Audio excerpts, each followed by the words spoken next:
Student, তোমরা যারা ক্যালকাটা ইউনিভার্সিটির আন্ডারে 6 সেমিস্টারের ছাত্রছাত্রী আছো এবং তোমাদের রাষ্ট্রবিজ্ঞান সাবজেক্টটা মাইনর সাবজেক্ট হিসাবে আছে, তোমাদের জন্য আজকের ক্লাসটা খুবই গুরুত্বপূর্ণ। আজকের ক্লাসে তোমাদের 6 সেমিস্টারে রাষ্ট্রবিজ্ঞান মাইনরের যে দুটি পেপার পড়তে হবে, ওই দুটি পেপারের সিলেবাস, কোয়েশ্চেন প্যাটার্ন এবং 100% কমনযোগ্য সাজেশন নিয়ে আলোচনা করব। প্রথমে তোমাদের কোয়েশ্চেন প্যাটার্নটা বলে দিই। তোমাদের দুটো পেপার আছে, প্রতিটা পেপার 75 মার্কস অর্থাৎ 75 নম্বরের পরীক্ষা। 3 ধরনের প্রশ্ন থাকবে।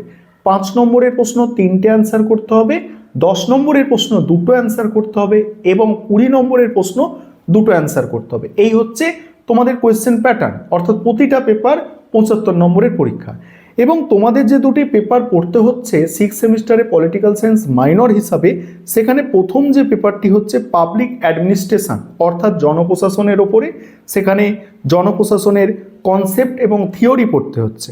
এবং আরেকটি পেপার পড়তে হচ্ছে ওয়ার্ল্ড পলিটিক্স সিন্স 1945 অর্থাৎ 1945-এর পরবর্তী বিশ্ব রাজনীতি। এই দুটি পেপার পড়তে হচ্ছে। এবার তোমরা এই দুটি পেপারের সিলেবাস এবং 100% কমনযোগ্য সাজেশন বুঝে নাও।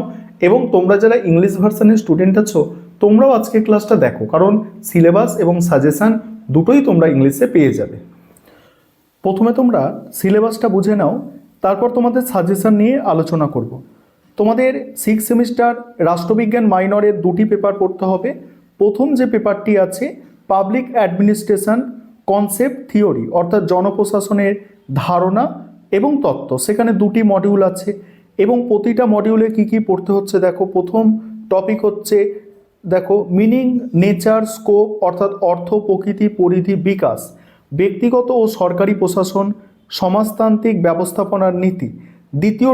দ্বিতীয় টপিক হচ্ছে নতুন সরকারি প্রশাসন অর্থাৎ নিউ পাবলিক অ্যাডমিনিস্ট্রেশন, তুলনামূলক সরকারি প্রশাসন, উন্নয়ন প্রশাসন, নতুন সরকারি ব্যবস্থাপনা। নেক্সট হচ্ছে দেখো কিছু মেজর কনসেপ্ট অফ অ্যাডমিনিস্ট্রেশন অর্থাৎ কিছু ধারণা পড়তে হবে অ্যাডমিনিস্ট্রেশনের। সেগুলো কি? প্রশাসনিক স্তরবিন্যাস, আদেশের ঐক্য, নিয়ন্ত্রণের পরিসর। নেক্সট হচ্ছে অথরিটি মানে কর্তৃত্ব, কেন্দ্রীকরণ, বিকেন্দ্রীকরণ ও দায়িত্ব হস্তান্তর। তারপরে হচ্ছে সরাসরি ও পরামর্শমূলক প্রশাসন। নেক্সট টপিক হচ্ছে বিশ্বায়ন, উদারীকরণ, বেসরকারীকরণের প্রভাব। তারপরে শাসন ব্যবস্থা 1990-এর দশক থেকে বিবর্তন, মৌলিক বৈশিষ্ট্য। অর্থাৎ তোমাদের এই যে সিলেবাসটা পড়তে হচ্ছে, সিলেবাসটা কিন্তু যথেষ্ট বড় আছে এবং 4 সেমিস্টারে এটা পলিটিক্যাল সায়েন্স অনার্সের সিলেবাস। তোমরা যারা মাইনর পড়ছো 6 সেমিস্টারে এসে তোমাদের এটা মাইনরের সিলেবাস হিসেবে রাখা হয়েছে এবং যথেষ্ট কঠিন সিলেবাস কিন্তু পড়তে হচ্ছে তোমাদের এবং যথেষ্ট বড় সিলেবাস। তারপরে দেখো পরের যে টপিক আছে আমলাতন্ত্র নিয়ে মতবাদ, মার্কস এবং ওয়েবার অর্থাৎ ম্যাক্স ওয়েবার। তারপরে হচ্ছে দেখো পরিবেশগত দৃষ্টিভঙ্গি, সেখানে রিক্সের মডেল তোমাদের পড়তে হবে। এখানে রিক্সের পিসমেটিক মডেল যেটা আছে ওটা পড়তে হচ্ছে। তারপরে অ্যাডমিনিস্ট্রেটিভ প্রসেসে সিদ্ধান্ত গ্রহণ পড়তে হচ্ছে, যোগাযোগ ও নিয়ন্ত্রণ পড়তে হচ্ছে, নেতৃত্ব, সমন্বয়, দায়বদ্ধতা। তারপরে শেষ টপিক এই পেপারের সরকারি নীতি অর্থাৎ পাবলিক পলিসি। সেখানে প্রতিষ্ঠান, নীতি নির্ধারকরা, তারপর নীতি প্রণয়নের তত্ত্ব, মডেল, নীতি বাস্তবায়ন। এটা প্রথম পেপার গেল। এবার দ্বিতীয় পেপার পড়তে হচ্ছে ওয়ার্ল্ড পলিটিক্স সিন্স 1945 অর্থাৎ 1945-এর পরবর্তী বিশ্ব রাজনীতি।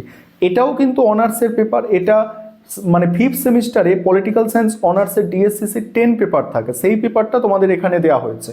ঠিক আছে, এবার এখানে দুটো মডিউল দেখে নাও। প্রথম মডিউলে হচ্ছে শীতল যুদ্ধ মানে কি, কোল্ড ওয়ার মানে শীতল যুদ্ধ বা ঠান্ডা যুদ্ধ বলা হয়, তার বিবর্তন, সংক্ষিপ্তসার, তৃতীয় বিশ্বের উত্থান, নিরপেক্ষ আন্দোলন মানে জোট নিরপেক্ষ আন্দোলন, প্যান আফ্রিকাজম, শীতল যুদ্ধের পরবর্তী বিশ্ব, তার সারসংক্ষেপ, বিশ্বায়নের ধারণা ও দৃষ্টিভঙ্গি। নেক্সট হচ্ছে দেখো পরিবর্তনশীল ইউরোপীয় ইউনিয়ন, ব্রেক্সিট, এগুলো পড়তে হচ্ছে। তারপরে পড়তে হচ্ছে বিশ্ব শাসনের প্রতিষ্ঠানসমূহ। সেখানে ওয়ার্ল্ড ব্যাংক অর্থাৎ বিশ্ব ব্যাংক, IMF, WTO এগুলো সম্পর্কে পড়তে হচ্ছে। তারপরে প্রধান আঞ্চলিক সংগঠন, সেখানে আসিয়ান, ওপেক, সাপটা, সার্ক, ব্রিক্স এগুলো পড়তে হচ্ছে এবং পশ্চিম এশিয়া, প্যালেস্টাইনের প্রশ্ন। নেক্সট দ্বিতীয় মডিউলে পড়তে হচ্ছে ভারতের সঙ্গে প্রতিবেশী দেশের সম্পর্ক অর্থাৎ ভারতের সঙ্গে পাকিস্তানের সম্পর্ক, ভারতের সঙ্গে বাংলাদেশের সম্পর্ক পড়তে হচ্ছে। তারপরে ভারতের সঙ্গে দেখো নেপালের সম্পর্ক, ভারতের সঙ্গে ভুটানের সম্পর্ক, ভারতের সঙ্গে শ্রীলঙ্কার সম্পর্ক পড়তে হচ্ছে।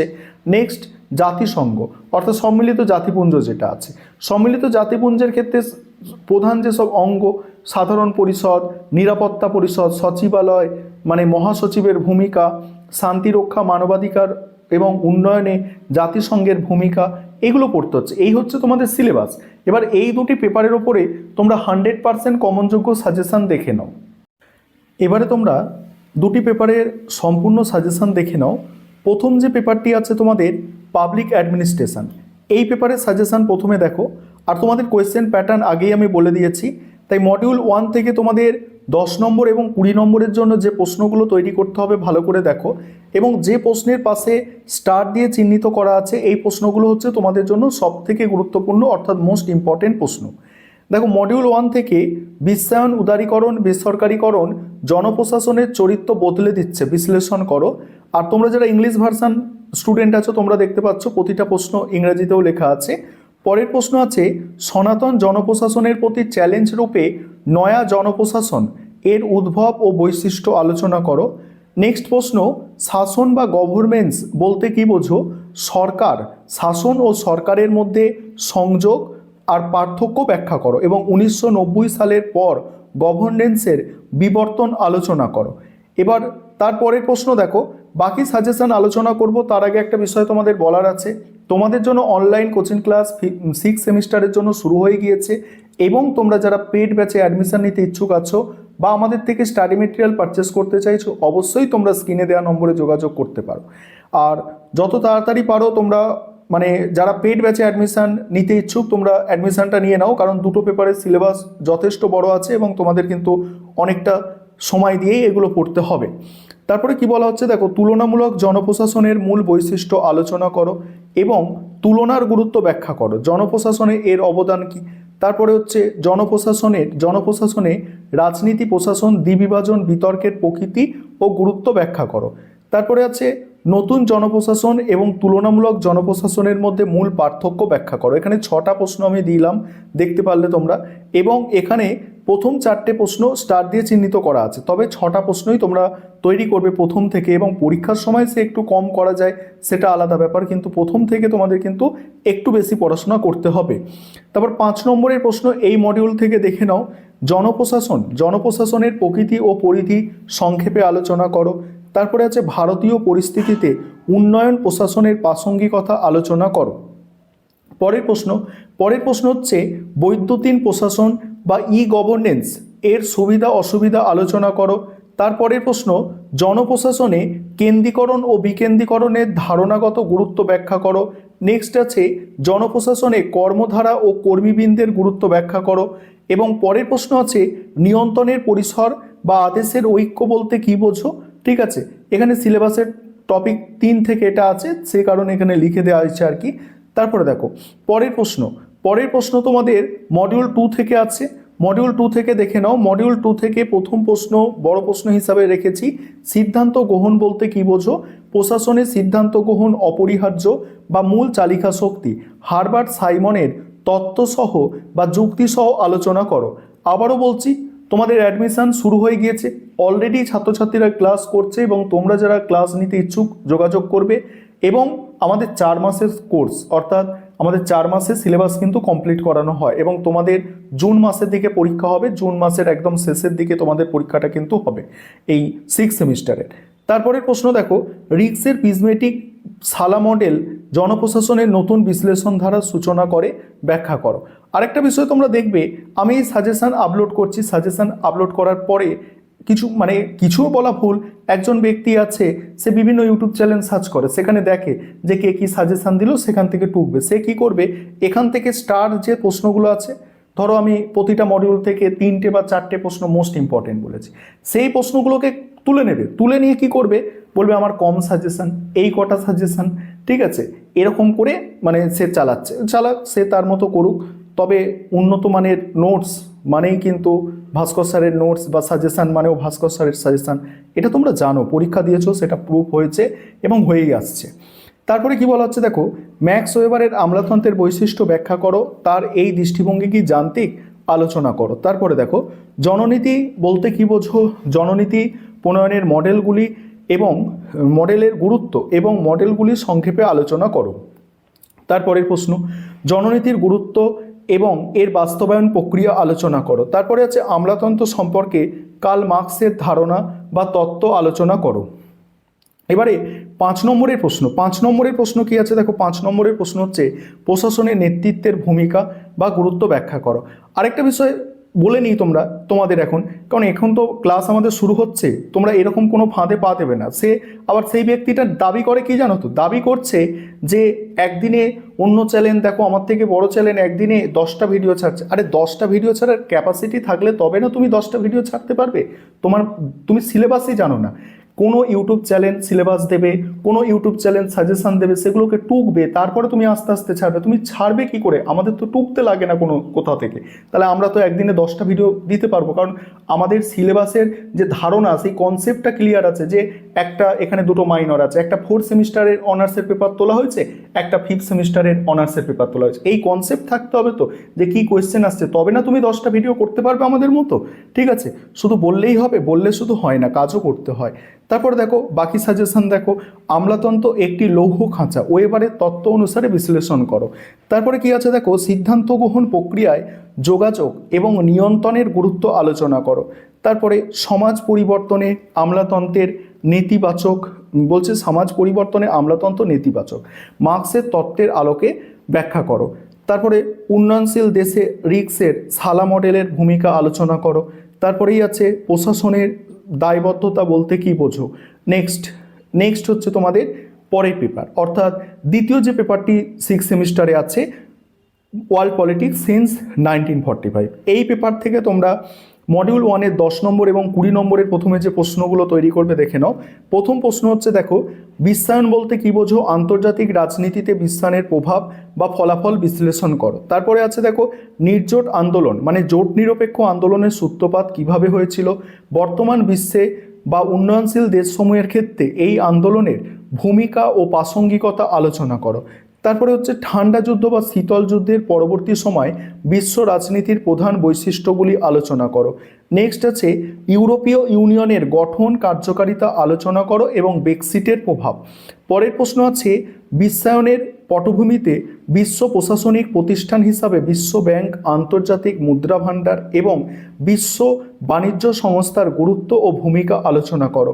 পরের প্রশ্ন আছে পশ্চিম এশিয়ার রাজনীতি বলতে কি বোঝো, আন্তর্জাতিক রাজনীতির প্রেক্ষিতে বর্তমান প্যালেস্টাইন সংকট আলোচনা করো।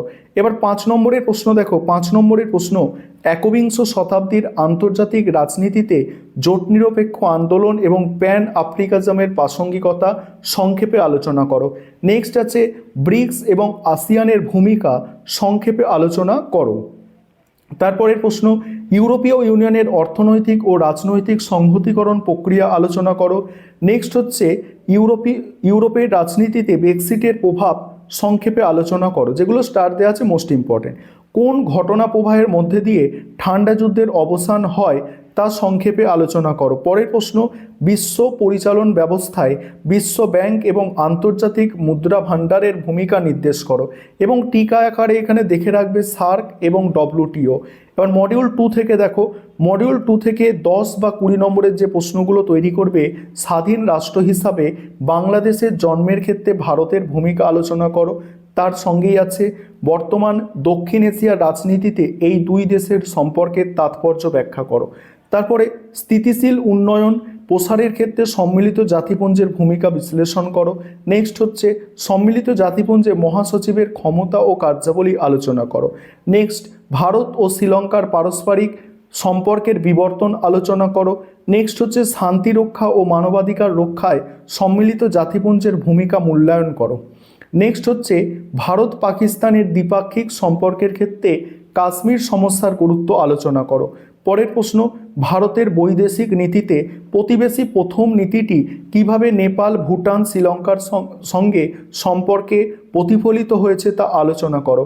এবং এই পেপারের দ্বিতীয় যে মডিউল আছে অর্থাৎ শেষ মডিউল, সেখান থেকে 5 নম্বরের যে শর্ট কোয়েশ্চেন তোমরা করবে সেগুলো দেখে নাও। ভারত নেপালের শান্তি মৈত্রীর চুক্তি এর প্রধান বিষয়গুলি উল্লেখ করো। তারপর হচ্ছে আন্তর্জাতিক শান্তি ও নিরাপত্তার ক্ষেত্রে নিরাপত্তা পরিষদের ভূমিকা পর্যালোচনা করো। নেক্সট হচ্ছে ভারত পাকিস্তান সম্পর্কের ক্ষেত্রে গুরুত্বপূর্ণ সমস্যাগুলি চিহ্নিত করো। নেক্সট হচ্ছে ভারত বাংলাদেশের সম্পর্ক কি সময় পরীক্ষিত বন্ধু, তা আলোচনা করো। নেক্সট হচ্ছে মানবাধিকার রক্ষায় সম্মিলিত জাতিপুঞ্জের বিভিন্ন উদ্যোগগুলি সংক্ষেপে লেখো এবং টিকা কিছু তৈরি করবে সাধারণ সভা এবং জাতিসংঘের মহাসচিব। এই সাজেশন তোমরা প্রথম থেকে ফলো করো, 100% কমন পাবে। 100% কেন, তোমরা জানো আমার সাজেশন থেকে 100%-এর বেশি কমন আসে।